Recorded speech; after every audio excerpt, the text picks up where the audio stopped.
Breaking tonight, it's been less than 3 days since Donald Trump became President-elect Trump. And for a third straight night since, massive protests unfolding across the U.S. Some demonstrators suggesting today that they've been saving their energy for this. Welcome to the Kelly File, everyone. I'm Sandra Smith, in for Megyn Kelly tonight.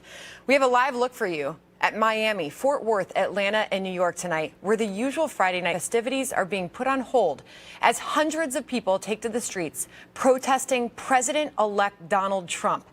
And while things may be tense right now, it was a different story in the city of Portland, Oregon last night, where an initially peaceful protest involving some 4,000 people wound up descending into what police designated a full-on riot.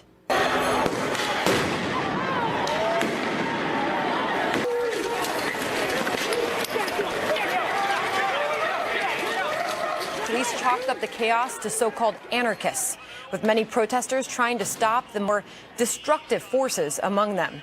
Officers were forced to use tear gas, rubber bullets, and flash grenades as demonstrators smashed car windows, set dumpsters on fire, and began smashing the windows of local businesses.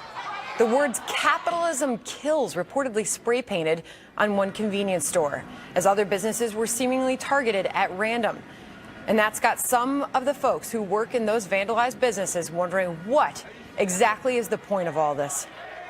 How are you making your voice being heard by smashing local businesses when you are literally knocking windows out of small businesses that are struggling as it is? This is not acceptable. And while organizers and police are asking protesters to remain peaceful tonight, we all know how well that worked out just 24 hours ago.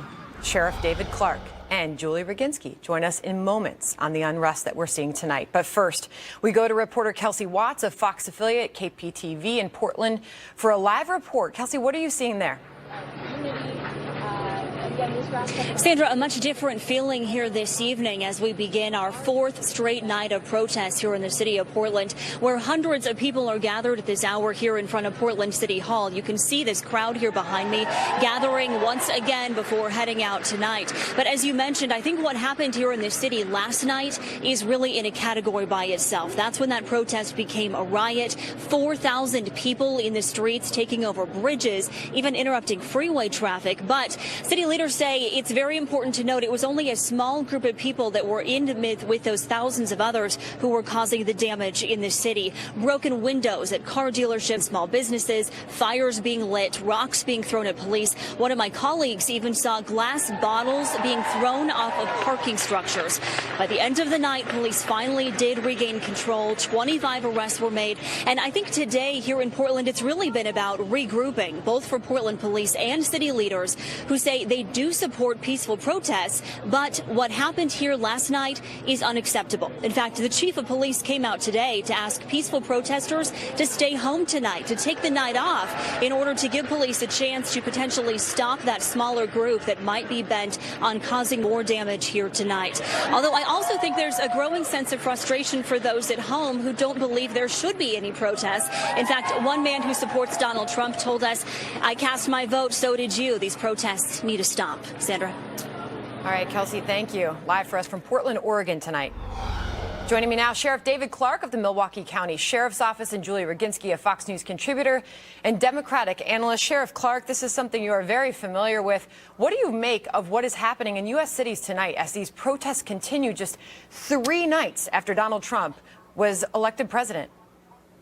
Well, these are anarchists, full-fledged anarchists. They don't even support the Constitution. This isn't constitutionally protected behavior. They also advocate for the overthrow of the rule of law here in the United States of America. This is designed to intimidate the Trump administration right out of the gate and to intimidate Trump supporters so that they don't go big and bold once they take office in January. But they cannot be dissuaded by this. Donald Trump ran on a theme, one of the themes of law and order. I'm tired of these police executives, not the cops. The cops are under orders, but I'm tired of them tiptoeing around this. You look at the destruction of these businesses. This undermines the public confidence that their government can't get their arms around this thing. They come in the morning, their businesses are destroyed, cars are vandalized and set on fire, people are injured. This has to be quelled immediately, And if they do not, you're going to see more property destruction. You're going to see people injured, police officers injured, and possibly people killed. So, Julie, this must be quelled immediately. There are calls, Julie, for Donald Trump to say something and step in here. I mean, he really did. He took to Twitter today, said he loves the fact that the small groups of protesters last night have passion for our great country. He said, we will all come together and be proud. That was after 9 hours before that. He said these protests were very unfair. But where's the president? Does he need to step up and condemn this behavior? The White House has reacted, saying this is constitutionally protected speech and protest. Should President Obama say something at this point? Well, there's two different things going on. It is constitutionally protected protest and speech when it's just speech. When they start rioting and they start destroying businesses, that's not constitutionally protected behavior.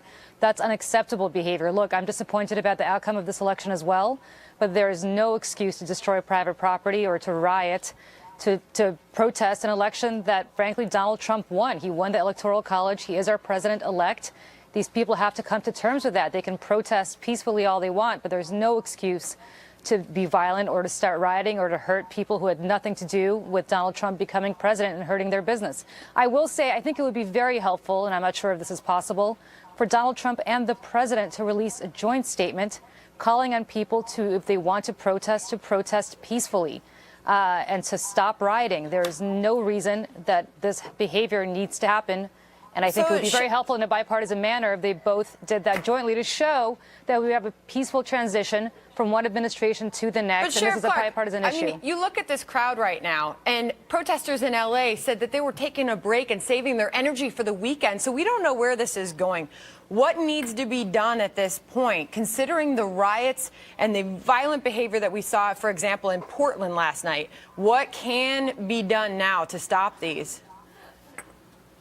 Well, first of all, President-elect Donald Trump has to be a little careful here because this is the job of the President of the United States, and the Constitution calls for only one, and until January 20th, that's Barack Obama. Look, these are his supporters. These are the people who supported him, Mrs. Bill Clinton. These are people who supported Bernie Sanders as well.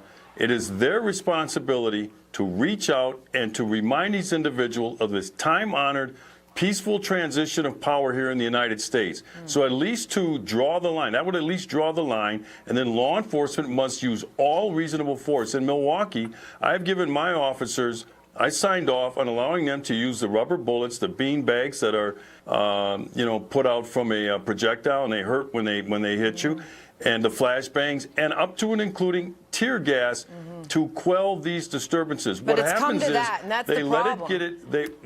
What you can't do is you can't let the momentum build, and that's what happens. It's too late after an hour or so, or 2 hours, when the momentum is on their side and the momentum gets going. So early on is when they have to disperse these crowds. Sheriff Clark, before I let you go, your name is being floated about as potential Homeland Security chief under the Trump presidency.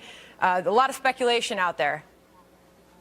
Well, we're a long ways from that. Look, I supported Donald Trump because I thought this country needed his leadership. There were no strings attached. I'm flattered and I'm honored. If the president asked me to serve, I would step up and serve, but I don't think we're there yet. All right. Sheriff Clark and Julie Roginski, thank you. Thanks. Thank you. All right. Well